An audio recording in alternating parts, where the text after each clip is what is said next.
ভেক্টরের সামান্তরিক সূত্র হতে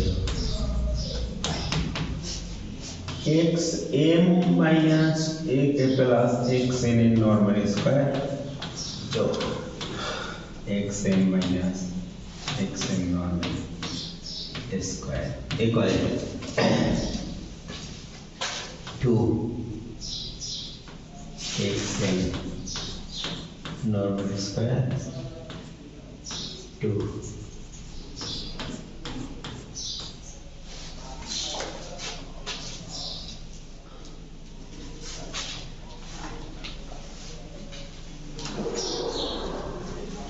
ঠিক আছে এইটা রেখে ওইটাকে ওই পাশে বিয়োগ করে পাঠাই দাও পরের লাইনে ফেলাই দিয়ে এইটা চলে যাবে বিয়োগ xm minus xn এই পাশে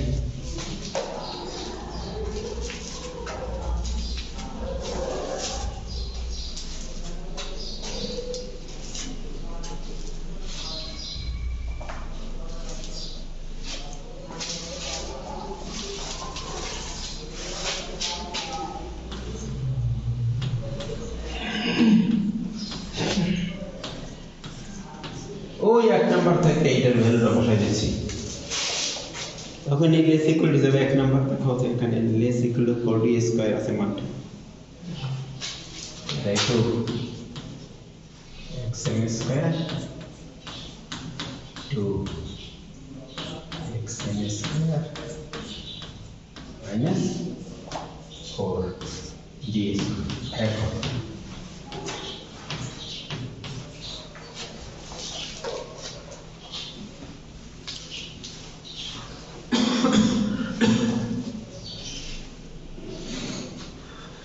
এখন আমাদের কি করতে হবে mn যখন ইনফিনিটিতে যায় তখন প্রমাণ করতে হবে এই টেন্ডস টু 0 ওই যে কোশ্চেন না আচ্ছা আমরা যখন b যেখানে বের করেছিলাম ওইখানে লিমিট দিয়ে একটা কথা বলছিলাম দেখো তুই লিমিটের পরে অ্যাপ্লাই দিয়ে যে যখন n টেন্ডস টু ইনফিনিটি তখন xn টেন্ডস টু d আছে লেখা আছে খাতায় লিখছি আমরা যে যখন x যখন n টেন্ডস টু ইনফিনিটি ওই যে লিমিটের পরে নিচেই লিখছিলাম xn টেন্ডস টু d যখন n টেন্ডস টু ইনফিনিটি তাহলে এই m যদি ইনফিনিটি যায় আর n যদি ইনফিনিটি যায় তাহলে এটা কোথায় যাবে এটা d তে যাবে কোথায় যাবে d তে যাবে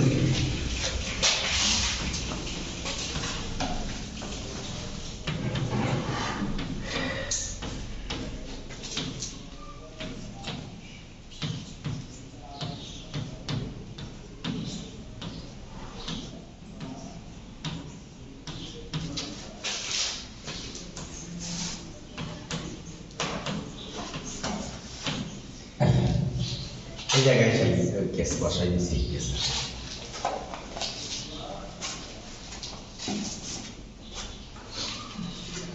ডান দিক যোগ বিয়োগ করলে কত হয় 0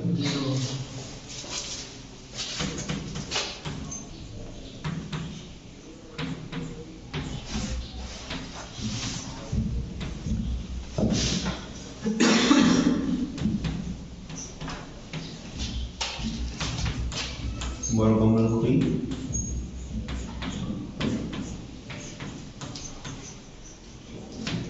মিন থিম পরিমাণ হয়ে গেছে এই হলো মিন এই সেটা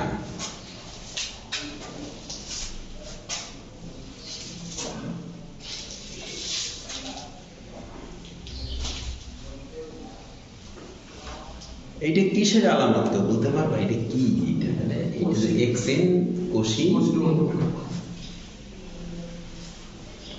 xn একটা কোসিন কোশ্চেন ইম্পেলাই xn একটি কোসিন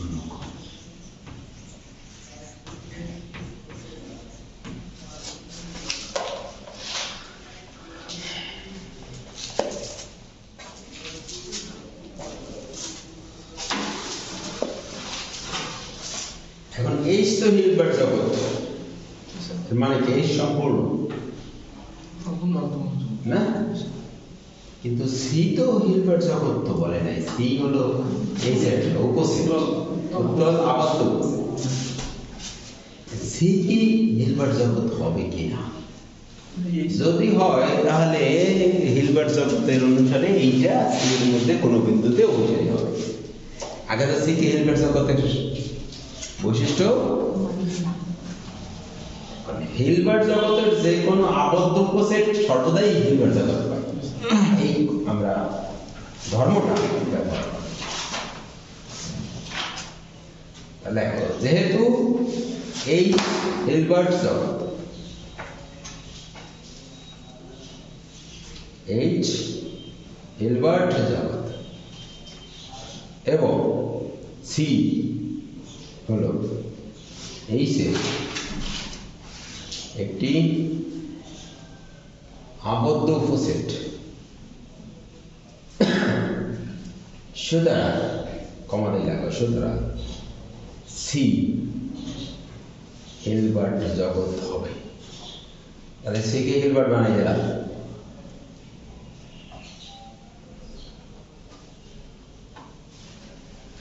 তাই এবার হিলবার্ট জগতের তাহলে সংজ্ঞাটা আবার একটু বলো দেখি। হিলবার্ট জগৎ হলো এমন একটা জগৎ সেটা সম্পূর্ণ, সম্পূর্ণ মানে তার ভিতরে প্রত্যেক কোষীয় অনুক্রম ওই সি এর ভিতরে কোনো বিন্দুতে এক্স এর কি সি এর ভিতরে কোনো বিন্দুতে অভিসারী হবে কিনা, সেই বিন্দুটি হলো আমাদের কাঙ্ক্ষিত ক্ষুদ্র নরমাল।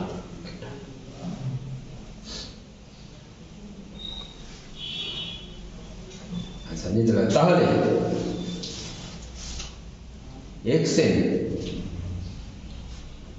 ব্র্যাকেট দিয়ে এক্স এন লিখে অনুক্রম আছে, এক্স এন কোষীয় অনুক্রমটি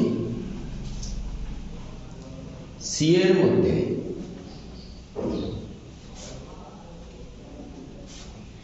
কোন বিন্দুতে অবলিক ভেক্টরে, দুটি বলা আছে সি এর পর থেকে বিন্দুই কি ভেক্টর, অবলিক ভেক্টরে অভিসারী হবে, অবলিক ভেক্টরে অভিসারী, সেই ভেক্টরটার আমরা নাম দেব স্মল এক্স। দেখো তাহলে তাহলে একটি vector x belongs to C বিদ্যমান থাকবে যেন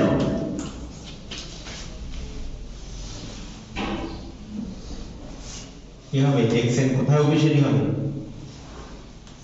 এখানে অভিসারী হবে।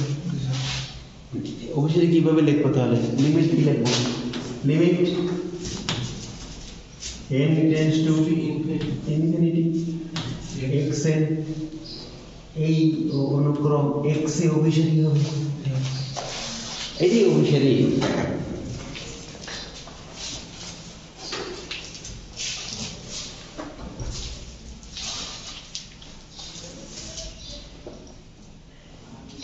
উপরে যে সেন্টেন্সটা লিখছি সি এর কোন বিন্দুতে অভিসারী হবে সেটার গাণিতিক রূপ এটা। এখন আমরা পরের লাইনে দুদিকে আমরা নর্ম দেবো, নর্ম না দিলে তো আমাদের তো প্রশ্ন হলো ক্ষুদ্র নর্ম বিশিষ্ট।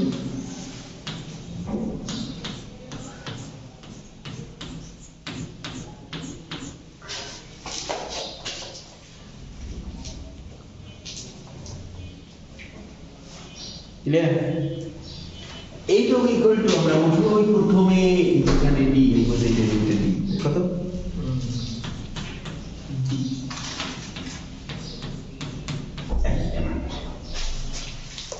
তাহলে সবচেয়ে ক্ষুদ্র নর্ম বিষয়টা ভেক্টর এক্স পেয়েছি।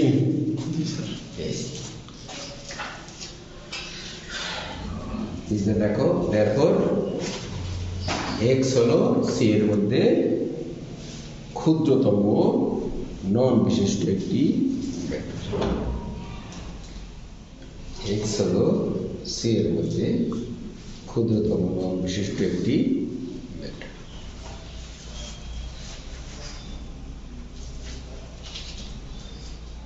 এই প্রমাণ হলো কি বিদ্যমান, কিন্তু সি এর ভিতরে এক্স ব্যতীত আর কোনো ক্ষুদ্রতম নরমাল ভেক্টর নাই। অনন্য কিভাবে প্রমাণ করে জানি? অনন্য প্রমাণ করতে হলে ধরে নিতে আছে দুটো, সেই দুটো সমান থাকলে লেখো পরবর্তীতে অনন্যতা করি।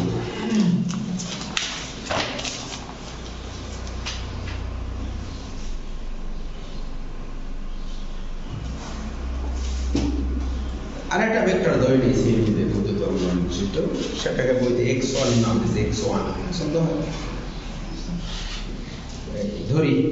ধরি সি এর মধ্যে ক্ষুদ্রতম নন বিশিষ্ট অপর একটি ভেক্টর, ক্ষুদ্রতম নন বিশিষ্ট অপর একটি ভেক্টর x1।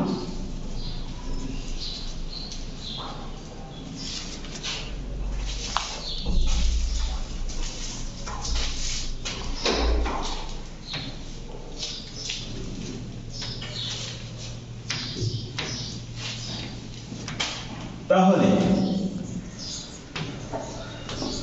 x1 এটা নর্ম কি হবে? যদি ক্ষুদ্রতম নর্ম এটাও d হবে, কারণ ক্ষুদ্রতম নর্মের ভেক্টরের নর্ম d ধরছি না, x এর নর্ম তো d আছে, আর একজন নতুন d হবে।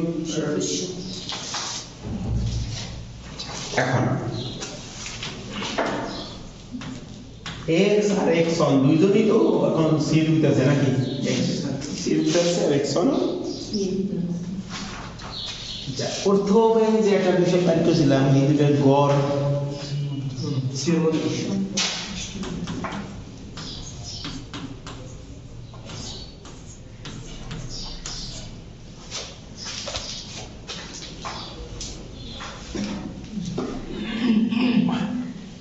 এই দুটার গড় সি এর মধ্যে এই ভেক্টরটার নর্ম অবশ্যই ডি বাই ডি এর বড়, কারণ সি এর মধ্যে যারা থাকবে তার মধ্যে কেউ ডি এর ছোট হতে পারবে না। ওই যে প্রথম যে পার্টে যেভাবে করছিলাম x M R x M নিয়ে, সেই কাজটা আমরা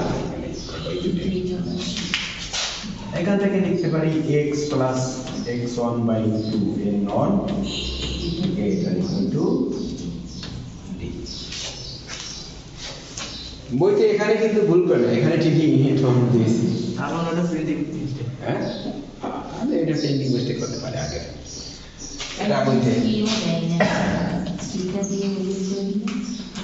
x প্লাস x1 এর norm greater equal to 2d।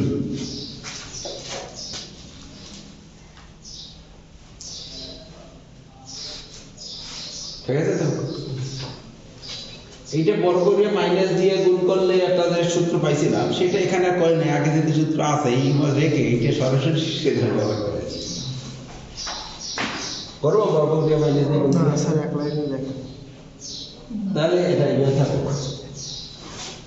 তারপরে আমি বুঝতে কষ্ট হবে।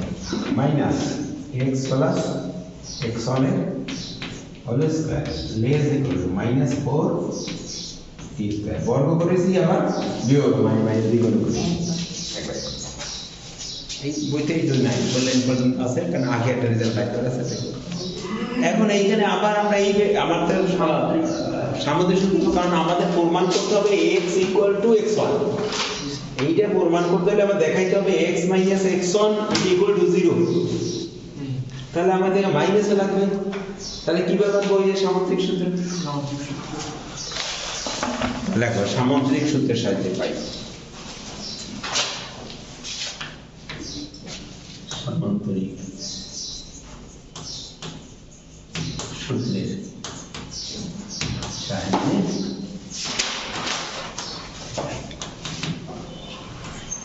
x প্লাস x1 এর whole square x minus x1 এর whole square equal to 2 x normal square 2 x1 normal. Just আগের অংশটি রিপিটেশন, আর কিছু না।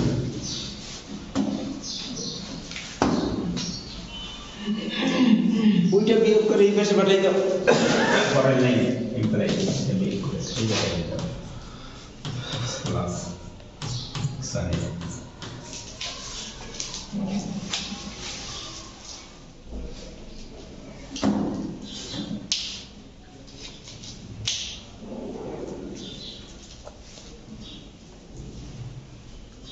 এখন আমরা এই রাশির মানটা বসাই দিই 2 নম্বরে যা x মাইনাস x1 এর তখন এরকম হয়ে যাবে না আমার পাশে তো এটার মানটা বসাই দিই এটার মান হলো d একবার একটু এটার মানও d এই দুইটার কত হবে বলতেছে 2d minus 4d 2 হবে এটার মান এই 2 নাম্বার থেকে বসে আর এটা তো মান আগে দিয়ে বের করা আছে কি হবে x minus x1 এর নরমে স্কয়ার লেস ইকুয়াল টু 0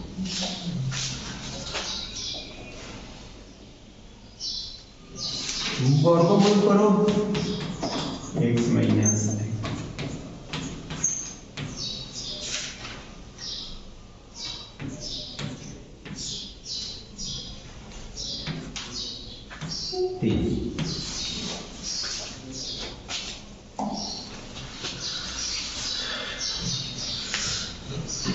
কিন্তু নর্মের সংখ্যানুসারে আমরা জানি নর্ম কখনো নেগেটিভ হয় না হয় নর্ম না হয় নর্ম হলো সবসময় 0 বা 0 তাহলে আমরা এই সিস্টেমে এইটার মান পেয়েছি লেস দ্যান ইকুয়াল টু 0 কিন্তু আমরা নর্মের সংখ্যানুসারে আমরা বলতে পারি this is greater equal to 0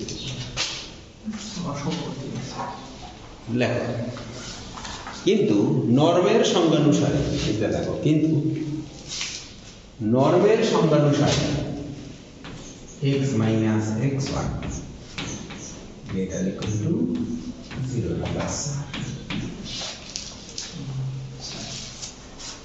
3 আর 4 যদি দুইটা সত্যি হতে হয় তাহলে 3 আর 4 থেকে আমরা কি লিখতে পারি না x minus x এর নর্ম ইকুয়াল টু 0 মানে দুই শর্তই সিদ্ধ করে একমাত্র একটা আছে লেস ইকুয়াল টু 0 আরটা আছে গ্রেটার ইকুয়াল টু 0 তাহলে দুই শর্ত সিদ্ধই কখনো 0 সমান দুইটা মিলাইলে আমরা দেখো 3 ও 4 হবে x minus x1 এর নর্ম ইকুয়াল টু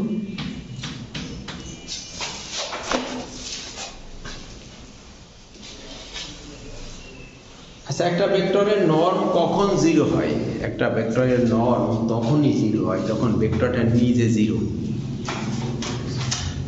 0 ভেক্টর ছাড়া দুনিয়াতে আর কোনো ভেক্টর নাই যার নর্ম 0 হবে যেমন 0 ভেক্টর 0 প্লাস 0i প্লাস 0 এর নর্ম কেবল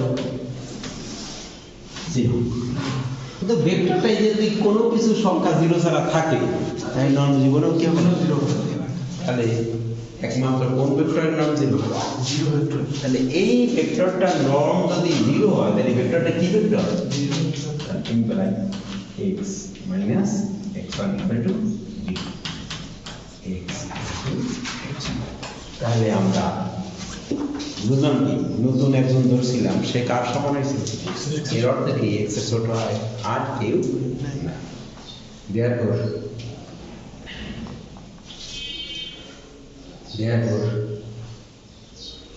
x হলো c এর মধ্যে ক্ষুদ্রতম নর্ম বিশিষ্ট ভেক্টর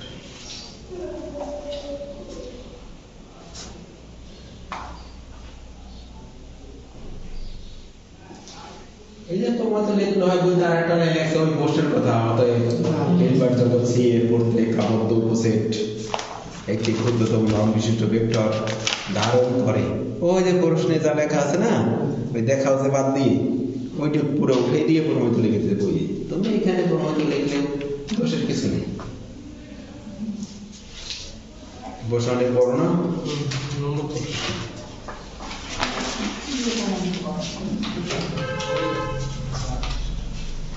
পৃষ্ঠা হয়েছে লিখে 3 পৃষ্ঠা 4 পৃষ্ঠা ওরে বাবা